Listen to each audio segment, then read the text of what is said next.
రాముని అవతారం ఎలా ముగిసిందో తెలుసా? Welcome to the part 28 of Dashavataram. ఈ సిరీస్ లో మనం విష్ణువు యొక్క 10 అవతారాల గురించి తెలుసుకుంటున్నాం. మన లాస్ట్ పార్ట్ లో రాముడు సీతాదేవిని ఎందుకు విడిచిపెట్టాడో చూసాం. దీని తర్వాత వాల్మీకి మహర్షి ఆశ్రమంలోనే లవకుశులు కూడా జన్మిస్తారు. ఒకసారి రాముడు అశ్వమేధ యజ్ఞం చేయాలనుకుంటాడు. దానికోసం సీతామాత స్వర్ణ విగ్రహాన్ని చేయించి పక్కన పెట్టుకొని చేస్తాడు. ఓన్లీ ఈ యజ్ఞమే కాదు, రాముడు సీతామాత లేకుండా ఏ యజ్ఞం చేసినా తన స్వర్ణ విగ్రహంతోనే చేస్తాడు. తను కావాలంటే వేరే పెళ్లి చేసుకోవచ్చు, కానీ అలా చేస్తే రాముడు ఎందుకు అవుతాడు? అశ్వమేధ యజ్ఞం చేసేటప్పుడు వాల్మీకి మహర్షి ఆ యజ్ఞానికి లవకుశులను కూడా తీసుకొస్తాడు. వారు రామాయణ గానం చేస్తే రామునికి చాలా నచ్చుతుంది. తరువాత వారు తన కుమారులే అని వాల్మీకి మహర్షి ద్వారా తెలుసుకున్న రాముడు సీతామాతని రాజ్యానికి వచ్చి ప్రజలందరి ముందు తన పవిత్రతని ప్రూవ్ చేసుకోమని చెప్తాడు. వాల్మీకి మహర్షి సీతామాతతో ఈ విషయం చెప్తే తను అయోధ్యకి వస్తుంది. అయోధ్యకి వచ్చి ప్రజలందరి ముందు ఒకవేళ నేను పవిత్రంగా ఉంటే, రాముడు తప్ప నా మనసులో ఎవరైనా ఉండకపోతే భూమాత నాకు దారివ్వు, నన్ను నీలో కలుపుకో అని అంటుంది.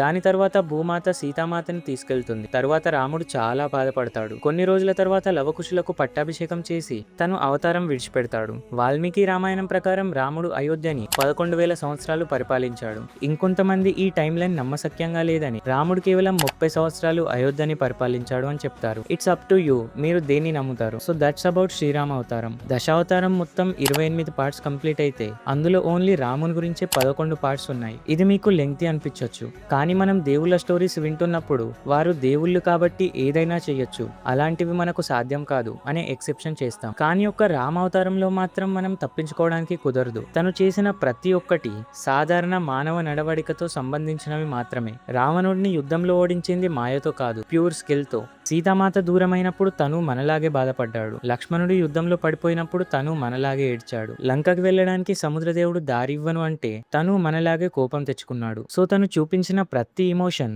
సాధారణ మనిషిలాగానే ఉంటాయి, కానీ దైవలీలలాగా ఉండవు. రాముడు దేవుడు కాబట్టి ఇంపాసిబుల్ ని పాసిబుల్ చేయలేదు, అలా చేశాడు కాబట్టి దేవుడు అయ్యాడు. లీల అనగానే మనకు గుర్తుకొచ్చేది కృష్ణుడు. తన చరిత్ర గురించి మనం నెక్స్ట్ పార్ట్ లో చూద్దాం.